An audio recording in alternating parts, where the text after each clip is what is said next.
First, live, local, now, on Channel 3 News. The Blues are back. After a year of no shows, fans are eager to see them fly, and businesses are banking on a record year. And the Joint Strike Fighter is ready for its next phase of training. The night flights begin. Good evening, everyone, and thank you for joining us tonight. Well, after 2 months in the California desert, the Blue Angels are back home on Sherman Field at NAS Pensacola. You'll remember last year, the air show season barely underway when federal budget cuts grounded the Navy's precision flying team. They've been practicing through the winter in El Centro, California, where they've already put on 2 shows. The excitement for their air show on Pensacola Beach in July already building, and Channel 3's Janice Fernandez takes a look. Businesses and hotels here on Pensacola Beach are gearing up for Blue Angels weekend. They're expecting large crowds, but this is also an exciting time for the pilots who are able to reunite with family and friends. Flying high above the sky in perfect unison, the Blue Angels made their grand entrance into NAS Pensacola Monday afternoon. A brief reunion with their families. The pilots are ready to get back up in the air and begin their weekly practices. It's great to be back in Pensacola. Obviously, this is the place we call home. We had a warm welcome with all our family and friends here. We really have just a great connection with this community that we really strengthened over the past year. The Blues are a Pensacola icon, and their presence was missed last year when sequestration grounded them. No Blues for last year's beach show meant canceled reservations and lost revenue. Their return means beach businesses are ready to cash in. Rooms are filling up. Margaritaville, booked. The Holiday Inn, booked. Pensacola Beach RV Park, booked. The list goes on. Fans are ready to see their beloved Blues take center stage in July. It's great. The families are going to have a great time. It's going to bring in the tourists and the locals. It's going to be a great time for everybody. Businesses on the beach are expecting this year to be record-breaking. Papa's Pizza is planning on setting up right on the pier during the air show this summer. Owner Mike Pizzone says while the civilian show last year was great, it wasn't the same without the Blues, and it did not bring in the same revenue. People travel, the hotels fill up. I mean, the revenue just goes skyrocket because everybody benefits when the Blue Angels fly. The Blue Angels will be flying over Pensacola Beach on July 12th. Reporting from Pensacola Beach, Janice Fernandez, Channel 3 News. The Blues will be flying regular practices aboard NAS Pensacola starting this Wednesday at 11:30 in the morning. WEAR teaming up with the Pensacola International Airport to bring live coverage of Wednesday's practice throughout the day. Fire crews are on the scene of a house fire right now in Escambia County. Crews were called to a home on Channing Place a little after 8 o'clock. An Escambia County spokesperson says a child called for help after seeing that fire. The operator told the child to get out of the house. Everyone was able to get out safely. The fire is out, but the extent of damage is still unknown. The Red Cross is helping the family with a place to stay tonight. Okaloosa County deputies say someone is trying to scam people out of their money with an old phone scam with a new twist. The man calls people at home, claiming to be a lieutenant with the sheriff's office. He then tells them there's a warrant for their arrest and they need to send money to clear it up. He says he can do that. Caller says the warrant is for missing jury duty. The crime prevention manager, Ashley Bailey, says the jury duty scam has been around for a while, but posing as a deputy is something new. It's pretty bold. He gave a name. He said he was Lieutenant Willis with us, and we don't have a Lieutenant Willis. Bailey says if you get such a call, just hang up and report it. The sheriff's office believes the bogus calls are coming out of Gulf County. A Laurel Hill man has been arrested, accused of threatening to blow up a school in Walton County. Walton County deputies arrested 30-year-old Adam Allen after tracing an email to his home computer. They say he emailed a pipe bomb threat to Paxton School. Students and teachers were evacuated and the bomb squad was called in. They didn't find any explosives. Allen is now facing felony charges. And a fatal hit-and-run crash under investigation in Okaloosa County. Florida Highway Patrol says Justin Frazier was trying to cross Eglin Parkway near Monahan Drive sometime before 3 on Sunday morning. He was hit by a driver who left the scene. Someone driving by saw Frazier lying in the center lane and called for help. He was pronounced dead on the scene. Now, if you have any information, you're asked to call the Emerald Coast Crime Stoppers. That number is 863-TIPS. First warning weather, powered by Pensacola State College. I'm going to take you now to the coldest night of the week. So we're going to head to tomorrow night into Wednesday morning, and that's when we have advisories posted across parts of Alabama. These highlighted counties are under a freeze watch. These areas could get down to around the freezing mark of 32 or below. It does include Bruton and Atmore, but not Northwest Florida. For Northwest Florida, we're looking at some lows in the upper 30s, so some areas could see some frost heading into Wednesday morning. Now, in the meantime, here's what we've got for tonight. Lows in the 40s tomorrow. The clouds clear out. We'll end up with sunshine and a high of 65. All that rainy weather is staying over the Gulf for now, but we'll talk about when it will be back coming up. Thanks, Alan.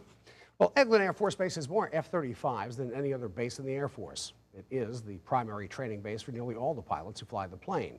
And until now, all the training flights at Eglin, at least, have been during the day. That's about to change.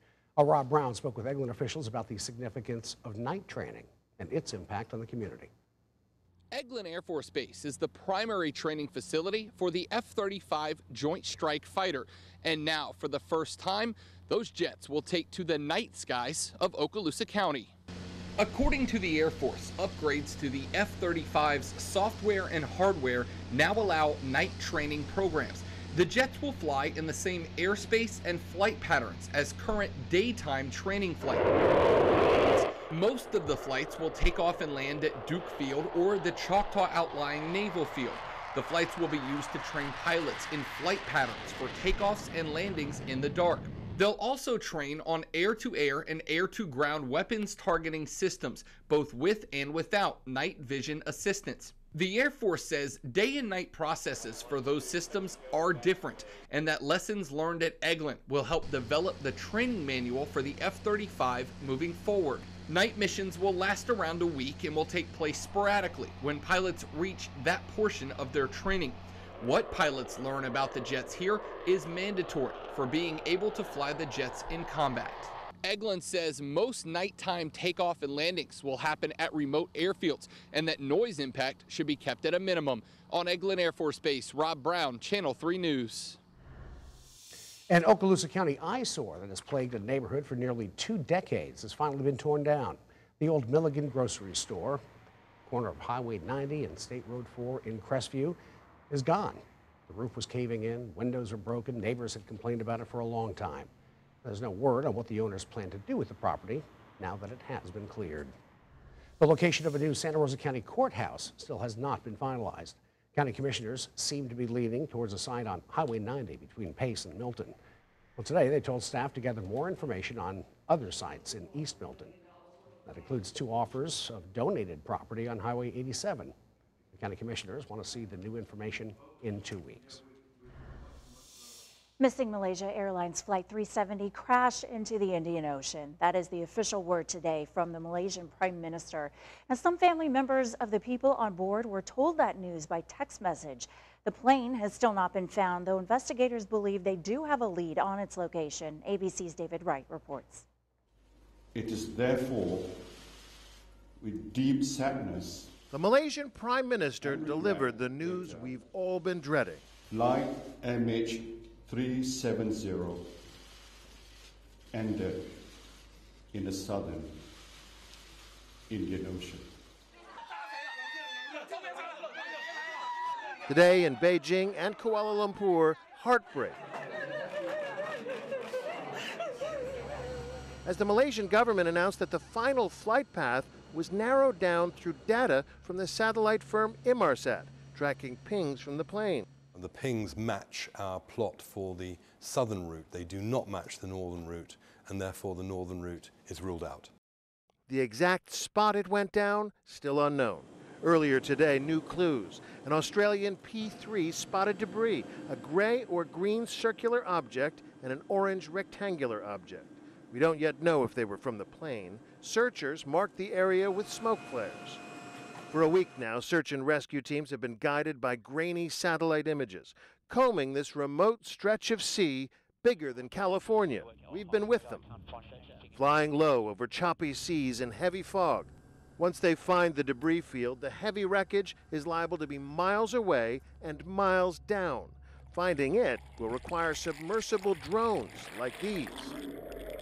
The computer models that we have done shows that the debris has moved almost 500 kilometers away from where it would have originated from. Because it's been so long. It's been so long and the currents are quite strong. Still to come on Channel 3 News, the deadline for health insurance is fast approaching. The group's ready to help you sign up before the penalties kick in. Lawmakers putting the brakes on an all-out ban, but they're working on changes to Florida's red light camera laws.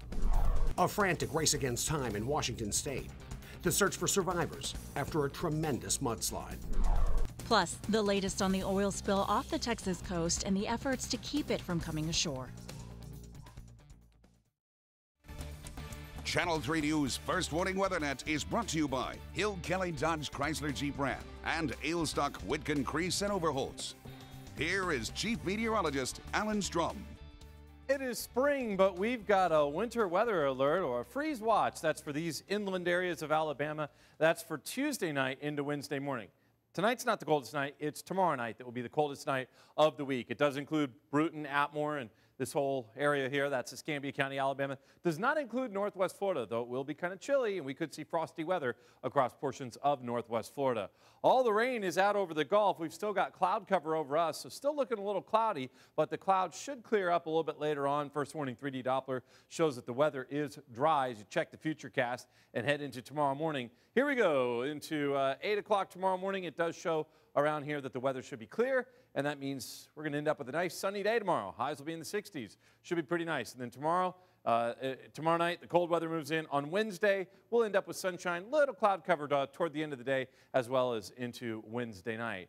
Here you go with temperatures now showing up in the 50s to around 60 degrees for some areas. It's not as cold in Okaloosa County, as you can see from our current temps. Milton reporting 57, Pensacola 59, and let's check it county by county. Lows in Escambia County will mainly be down in the 40s, mid-40s around Cantonment and Pensacola. Pensacola Beach will see a low of 51, a little cooler up around Century with a low of 40. Here's Santa Rosa County, Gulf breeze in the upper 40s, Navarre 47 by tomorrow morning. Milton will see a low of about 43 with Jay down to around 41, and Okaloosa County, it's mid-40s around Crestview. Down around Fort Walton Beach, close to 50, probably just a little bit below. We'll go with 49 there. And Destin will see a low in the low 50s. All right, so as we check our marine forecast, rough tomorrow, 5 to 7 out there on the water with that north wind at about 20. Surf will be calm, though, even though the seas are higher farther out. That north wind will calm down the surf. Yellow flags now, but we'll likely see green flags flying again tomorrow. As we check out our forecast here, we've got sunshine all day long tomorrow, nice and sunny for Wednesday, too. After a cool morning start, we'll hit a high of 65, and then the coldest night, Tuesday night into Wednesday morning. There you go with some upper 30s around the area. A little cold snap for you. Ahead to the end of the week, it will be warmer, and we've also got a chance for rain late in the week. Thursday, Friday, a little chance for wet weather, especially Thursday night and during the day Friday. That's going to be at about 60%, so a little wet weather, but it clears out for the weekend, which is always in view, and highs this weekend will be in the mid to low 70s. Here's a live view from the Hardy City Cam. It's on top of the Crown Plaza Grand Hotel. Thanks, Alan. Well, if you don't have health insurance, time is running out. How you can get some help to apply before the Affordable Care Act deadline. And if you're looking for a job, there is a job fair starting tomorrow in Pensacola.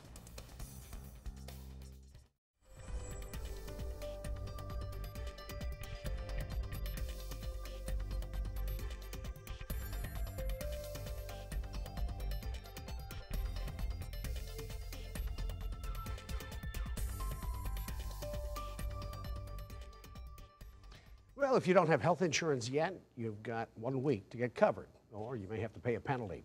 The Affordable Care Act deadline is next Monday, March 31st. The annual penalty for the uninsured is $95 or 1% of your income, whichever is higher. About 5 million people have purchased policies through the federal or state marketplace programs. If you have insurance through your workplace or from another program, you meet the requirement. If you need help applying or enrolling, several local nonprofit groups have some specialists on hand to sign you up and get you help. Bobby Huffman is a social worker at the Escambia Community Clinics. She's been helping people go through the process step by step since October. She says enrollment can take up to 2 hours, and many people are a bit confused if they qualify. What I'm running into are people who have no income, do not have a job, and did not file taxes, thinking they would be eligible for this. And some people are thinking it's a government program. In reality, you're buying private health insurance. Huffman and 3 other enrollment specialists will be helping clients all week and next Monday. If you'd like to make an appointment, call the Escambia Community Clinics. The number is 436-4630. The company taking over concessions at Pensacola International Airport is now hiring. OHM holding a job fair this week to hire managers, servers, bartenders, crew members. They say that's in addition to the people who currently work at the airport restaurants. That job fair Tuesday and Wednesday from noon to 6 and Thursday 7 in the morning till 3 in the afternoon in the airport's public conference room. Parking is free as long as you bring your parking slip with you to be validated. Dan Shugart has sports when we come right back. Channel 3 Sports is brought to you by Jocko's Bayfront Bar and Grill at the foot of Palafox. Here is Sports Director Dan Shugart. It is standing room only for tomorrow night's college baseball game at the Bayfront Ballpark. Alabama and Troy face off at 6:30. Several hundred SRO tickets were available late this afternoon. Bama lost 2 of 3 at Arkansas over the weekend, but the Tide's been on a roll. Catholic High grad Austin Smith, the hottest of the bunch, hit .438 last week. He leads Bama in hitting, home runs, and RBIs. Troy is 14-10 on the year after taking 2 out of 3 from Louisiana Monroe over the weekend. Designated hitter David Hall went 5 for 5 in Sunday's 19-3 win. He has hits in his last 8 at-bats. Former Fort Walton pitcher Austin Sullivan and Niceville's Robert Price have both pitched well for Troy. 6:37 start tomorrow night at the ballpark. Florida remains a betting favorite in the NCAA tournament after increasingly impressive wins over Albany and Pitt. Other teams have looked strong as well, but the Gators may have more ways to beat you than anybody else. And they appear best prepared to handle whatever kind of challenge they face from round to round. This Thursday, the challenge swings from Pittsburgh's tough defense to UCLA's high-octane offense. The matchup favors Florida in 2 key areas. The Bruins have not defended the 3 especially well, and Florida can shoot it. More significantly, the Bruins are not a strong rebounding team. Florida could dominate inside. That could tell the tale. But Billy Donovan says the Bruins are an offensive challenge his Gators have yet to face. Really Fast, explosive in transition, great scoring ability from all 5 spots. You know, a uniqueness about them because, you know, one of their leading rebounders is Kyle Anderson. So it's a little bit unique for a point guard to get as many rebounds as he does and starts the break. And that's where they're really great is in transition. And Florida State hosting Georgetown in the NIT. Aaron Thomas with a 3 and gets fouled. Florida State up 13 early in the second half. Devin Booker to Michael Ojo on the inbounds play for the dunk. And then against the press, Booker with a great look, great pass to Robert Gilchrist, who slams it home. Florida State just stretches it out. Ian Miller knocks down the jumper with a shot clock winding down. And Leonard Hamilton's Seminoles move on 101-90. Thomas 26, Booker scored 21. That's in the NIT. Wow. Yep. All right, thank you, Dano. Coming up next, another peanut butter recall. Who's pulling their products this time? Plus, it could be major competition for Netflix. A deal is in the works between Apple and Comcast. Well, many home and business owners could soon see their premiums for flood insurance go way up. Part of that attempt to put the troubled National Flood Insurance Program back on solid financial footing. Not surprisingly, the communities with the largest number of rate increases are along the coast. A lot of folks around here.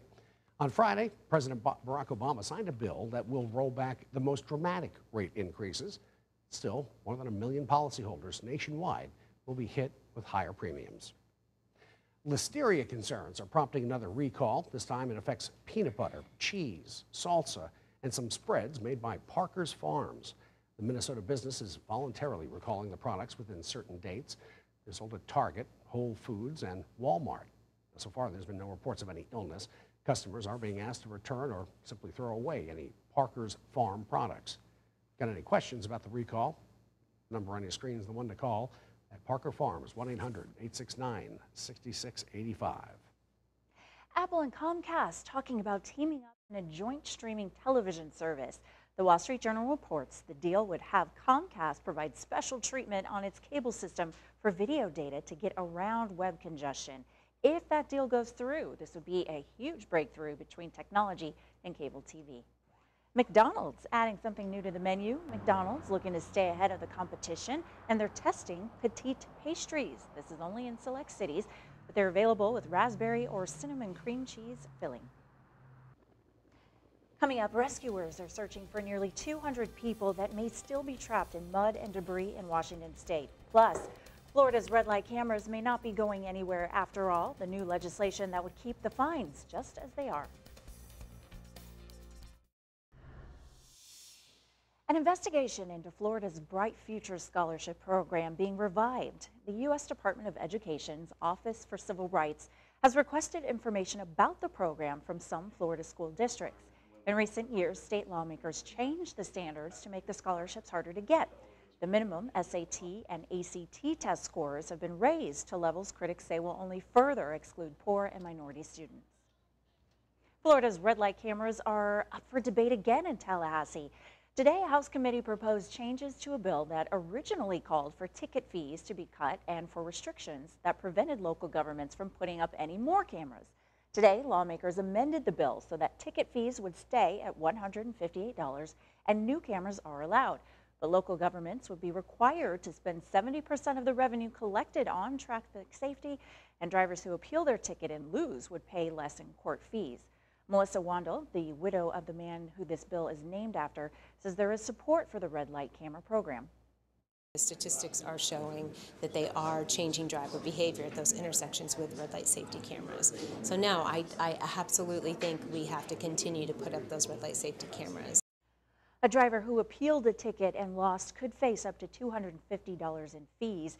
The bill would cut that to $100 in addition to the cost of the ticket. A full proposal is expected to be heard in the Senate later this week. Another oil spill in the Gulf of Mexico, and it shut down a major shipping channel near Texas. How long it could take to clean it up. And showcasing Northwest Florida's history and culture. How UWF is trying to draw more tourists to the area. Channel 3 News First Warning WeatherNet is brought to you by Hill Kelly Dodge Chrysler Jeep Ram and Ailstock Whitcomb Crease and Overholtz. Here is Chief Meteorologist Alan Strom. 3 people were rescued after falling through the ice on a reservoir outside Boston today. The men were ice fishing when they fell in. A woman tried to save them, and then she fell in too. She was able to get out and call for help, and they're expected to be okay, but they had to get them out of that situation there on thin ice. And we've still got some cold weather across parts of the nation. As we take a look, you can see some snow. It's falling across parts of the Midwest. Not a lot, but a little bit of snow falling where it is colder there. The white color on the map, that's indicating some snow. You can see a little band there working its way across parts of southern Wisconsin into Illinois. So a little bit, and then the blue color, that of course indicates where the rain is. So you've got some 20s up across the Midwest and Northeast where the weather is colder, and it's going to be cooling down around here along the Gulf Coast. We'll end up with lows in the 40s for most areas by tomorrow morning. There you can see some warmer weather out there in the deserts. Again, warm there for tomorrow. Also in Central and South Florida, a little bit warmer there. At least Orlando will be in the upper 70s, but it'll be pretty cloudy there while it'll be sunny around here. And some of that snow moves into the Northeast, into New England. And you can see that it looks sunny around Texas, Dallas there, sunny with a high of 64. All right, here's the 7-day outlook for our local area. Sunny and 65 tomorrow. Again, pretty clear Wednesday. Late in the week, we've got a chance for rain, especially on Friday. Well, 6 more bodies have been found in Washington state.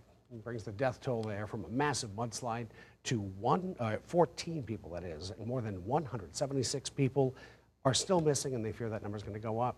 Now, crews are looking through the muck and the debris, and survivors are coming forward talking about the huge wall of mud that struck with lightning speed. And ABC's Neil Karlinski has our stories.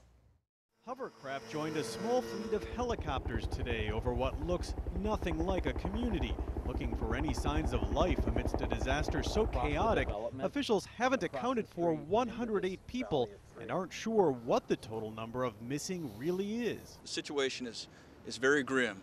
Pictures from the scene leave little clue that 30 homes once stood here. Robin Youngblood says living through it was like whirling in a washing machine of mud and trees. We were tumbled inside and had mud in our eyes and nose and mouth, and I'm really grateful I'm alive. The scale of it all is simply mind-boggling. From here you can see trees that are 50 to 60 feet tall that have been tossed around like toothpicks, and thrown hundreds of yards. The mudslide started here on this ridge, a square mile-sized chunk broken loose, cascading over this valley. Take a look, the community before dotted by houses to the left of the river, and today all mud, leveling everything in its path. The area's only school was closed today. Many of their students lived in the slide zone. So this school may have been the hardest hit. Well, it's not just the school, it's the town and the community. Tonight, some rescue crews are being forced to pull back, fearing more slides in the same area. Neil Karlinski, ABC News, Darrington, Washington. In Texas, crews are scrambling to clean up an oil spill that has one of the world's busiest waterways shut down. A barge full of fuel and a ship collided Saturday in the Houston Shipping Channel. It sent about 168,000 gallons of oil into Galveston Bay. Now, more than 700 people are working to contain it. Almost 70,000 feet of containment boom has been deployed, and skimmers are out as well.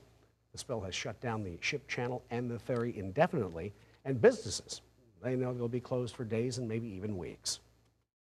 Whatever the after effects of all this is, people being scared that the fish ain't no good to eat and all that. Now, so far, no oil has made it to the Texas beaches. Cleanup crews are hoping to keep it that way. Environmental groups say it's a very sensitive time for an oil spill in that region.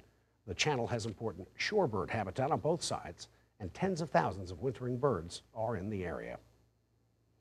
Well, today marks the 25th anniversary of the Exxon Valdez oil disaster in Alaska.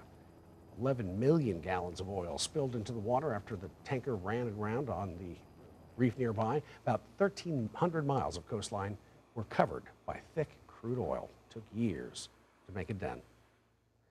A different kind of oil spill in California. A big rig full of honey crashed in Los Angeles County. 42,000 gallons of honey spilled over the freeway. 3 lanes of traffic were closed as crews try to clean that mess up. Well, millions of people come to the Gulf Coast every year, probably drawn in by our beautiful beaches. There's a new partnership aiming to showcase what we have to offer culturally and historically. And Channel 3's Amber Southard reports the University of West Florida is leading the way. The T.T. Wentworth Jr. Museum is full of Pensacola history, and that's why it's one of the major pushes for the new historic tourism. The UWF Historic Trust manages 28 properties in historic downtown Pensacola and one in Milton. The group is a nonprofit support organization run by the University of West Florida. They are planning to team up with other historic organizations to promote the area's rich history. It creates a cultural heritage tourism market that really showcases all of the wonderful things that Pensacola has to offer. Dr. Kelly says tourists obviously come here for the beach, but sometimes other issues get in the way of beach time, like rain or getting sunburned. That's why pairing up with Visit Florida will help promote what else our area has to offer. When they find out that we're home to the Blue Angels, that we have some of the wonderful, most wonderful historic sites and archaeological sites and museums, that we have the opera and the Sanger Theater and wonderful restaurants and bars and a great cultural community. That's a whole package that I'd like to visit over and over again. Many cities push cultural heritage tourism, but it has a better success rate when the program is backed by a university. When you have the credibility of a university behind you, you have professional historians and professional archaeologists, and that is reflected in the staff at the UWF Historic Trust, as well as all of the academics from the university. The group hopes to start promoting the voices of Pensacola in September, once the Multicultural Center is built. Amber Southard, Channel 3 News. Well, coming up next, a meeting of global leaders, what President Obama says should be their message for Russia. Plus, how much does all the presidential travel cost? We're going to break that down when we come back. And just a reminder, you can catch up with us on air and online anytime you like. Sign up at WEARTV.com on your mobile device and download our app during the break.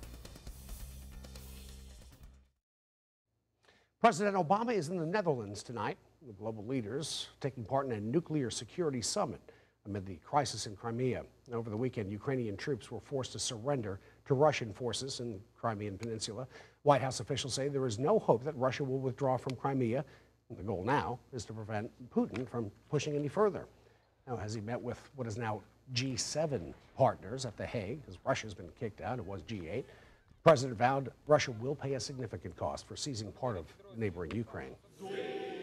We're united in imposing a cost on Russia for its actions so far. And while Putin has said Russia has no plans to push any further, the acting Ukrainian foreign minister called the situation more explosive than it was a week ago. Russia is still participating in the Nuclear Security Summit, but Vladimir Putin did not attend. This meeting is part of a 6-day European trip for the president. There's a new report that shows President Obama is the most traveled president in U.S. history. And Christine Frizzell breaks down more of the cost of presidential travel. It is, in one sense, the cost of doing business. And according to an updated report from the National Taxpayers Union, that cost is skyrocketing. In his first 5 years in office, President Obama spent 119 days traveling abroad, a number that no doubt would have been much higher had his trip to Asia not been canceled during last year's government shutdown. He's traveling more frequently, and his Air Force One is the most expensive Air Force One to operate in history. That increase to operate Air Force One has jumped 27% to more than $220,000 per hour just in the last 2 years. Even though the president spends more total days abroad, his trips are almost always shorter, averaging just 3.8 days. He's managing to spend more days abroad and spend more money despite the fact that he's not even spending that much time abroad per trip. So he's taking a lot of trips. For Democrat and radio host Mark Levine, the rising cost for the president shouldn't be up for debate, saying his security should be issue number one. Right now, the President of the United States is flying to Europe to address our European partners on a major crisis, the invasion of Ukraine by Russia. And I would think that's something we want the president to do. The flight cost of that trip to Europe, by the way, about $6.6 million. In Washington, I'm Christine Frizzell reporting. Well, the Ice Flyers keep the pressure on themselves as they prepare for the playoffs. And Super Bowl champion Doug Baldwin comes home to Gulf Breeze. Dan Shugart talks to the Seahawks receiver. Coming up in sports. Channel 3 Sports is brought to you by Jocko's Bayfront Bar and Grill at the foot of Palafox. Here is Sports Director Dan Shugart. Yeah, the Ice Flyers head into the playoffs on a record streak. They finished the regular season with 2-1 and 6-1 wins at Bloomington over the weekend. They have now won a league record 11 games in a row. They now have gone 22 games over 2 months without a loss in regulation time. 19-0-3 since January 19th. That too is a league record. And that means the Flyers carry the burden of high expectations into the playoffs. Anything short of another championship would be a crushing disappointment. But Rod Aldoff said they just try to get better with each game. All the records don't mean much. And they've now gone 10 straight games, giving up no more than 2 goals. The Flyers open the playoffs with the Mississippi Surge. Game 1 Thursday in Pensacola. Game 2 in Biloxi Saturday. The Flyers have added a second fan bus for that one due to demand. That is going to be going to Biloxi for Game 2. Well, the Reds and the Wahoos will cap the week Friday night. That game is sold out, but we will broadcast the game on WFGX. Join Greg Litton and me for the telecast, 6 o'clock Friday night. The Reds have a lot of injuries and lots of questions, most of them involving the pitching staff. Injuries in the bullpen to Aroldis Chapman, Jonathan Broxton, and Sean Marshall mean former Wahoo Trevor Bell is getting a long look in the bullpen, but Billy Hamilton has had a good spring. Tony Cingrani is slated for a spot in the Reds rotation, and that, of course, all set up for Friday. Well, it's been nearly 2 months since Doug Baldwin earned his Super Bowl ring with the Seattle Seahawks. Says it hasn't slowed down in Seattle for him, so he came home for a week to slow down. But even that's difficult. Even here, the demands on the time of a Super Bowl champion are never-ending, it seems. But Baldwin insists it's all a blessing. Tonight, he returned to his alma mater, Gulf Breeze High School, to hang out with the baseball team and throw out the first pitch at the Dolphins game. It was also a chance to soak in the pride that family and friends shower on him and decompress a bit. He works in Seattle.